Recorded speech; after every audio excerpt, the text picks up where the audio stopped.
नमस्कार. आजच्या व्हिडिओमध्ये तुम्हा सर्वांचं खूप खूप स्वागत. आज आपण बनवणार आहोत पाटवडी, ज्याला आपण थापी वडी किंवा गरगटलेली वडी सुद्धा म्हणतो. हिरवी मिरची आणि लसणाचं वाटण तयार करून घेतलं आहे.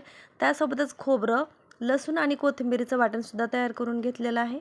3 चमचे तेलामध्ये इथे मोहरी आणि जिरे टाकून पाणी टाकलेलं आहे. त्यामध्ये टाकलेली आहे हळद, चवीनुसार मीठ आणि आता आपल्याला तयार केलेली वाटणं टाकायची आहेत. हिरवी मिरची आणि लसणाचं सर्व वाटण टाकायचं आहे आणि लसूण खोबऱ्याचं अर्ध वाटण टाकायचं आहे. 1 चमचा जिरे पावडर टाकून गॅस कमी करून याला 5 मिनिटे उकळून शिजवून घेऊया. कमी गॅसवरती हळूहळू एका हाताने बेसन टाकून दुसऱ्या हाताने ते हलवून ढवळून घ्यायचे आहे, जेणेकरून यामध्ये या मिश्रणाच्या गाठी होणार नाहीत. एकसारखे हलवल्यामुळे यामध्ये गाठी कमी होतात. कढईवरती झाकण ठेवून शिजण्यासाठी ठेवून देऊयात. दुसऱ्या गॅसवरती पातेल्यामध्ये तेल ठेवून त्यामध्ये लसूण खोबऱ्याचं वाटण परतून घ्यायचं आहे. त्यानंतर त्यामध्ये टाकूयात कढीपत्ता, काळं तिखट, गरम मसाला, धने पावडर आणि हळद. हे छान परतून घेतलं की त्यामध्ये पाणी टाकूयात. तोपर्यंत आपण कढईमधील गरगटलेलं पीठ एकदा कोथिंबीर टाकून व्यवस्थित मिक्स करून घेऊया. गरगटलेल्या पिठामधील 2 चमचे पीठ एका प्लेटमध्ये काढून त्यामध्ये थोडंसं पाणी मिक्स करून घेऊया.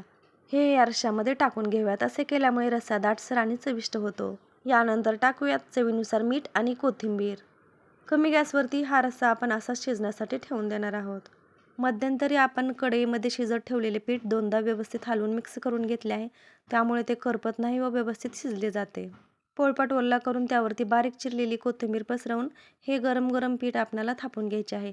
तुम्ही हे ताटावरती सुद्धा थापू शकता किंवा ओला कपडा करून त्या कपड्यावरती सुद्धा थापू शकता. थंड झाल्यानंतर याच्या कडा अगोदर कट करून घ्यायच्या आहेत आणि त्यानंतर अशा तुम्हाला आवडत असतील त्या आकाराच्या वड्या कट करून घ्यायच्या आहेत. पीठ गरगटताना थोडंसं सैलसर ठेवल्यास वड्या मऊ आणि छान लवचिक तयार होतात. आता इथे आपल्या सर्व वड्या कट करून झालेल्या आहेत. वड्याचा साईडचा निघालेला चुरा बारीक करून या पातेल्यामध्ये टाकून घेऊयात.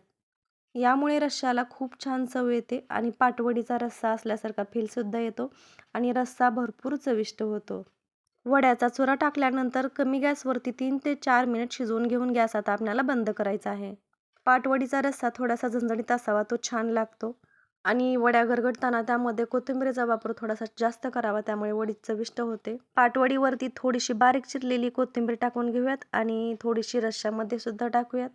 तुम्हाला आवडत असल्यास पाटवडीवरती बारीक किसलेलं खोबरं सुद्धा तुम्ही टाकू शकता. अशा पद्धतीने आपली थापी वडी, पाटवडी, गरगटलेली वडी आणि त्यासोबतच झणझणीत रस्सासुद्धा तयार झालेला आहे.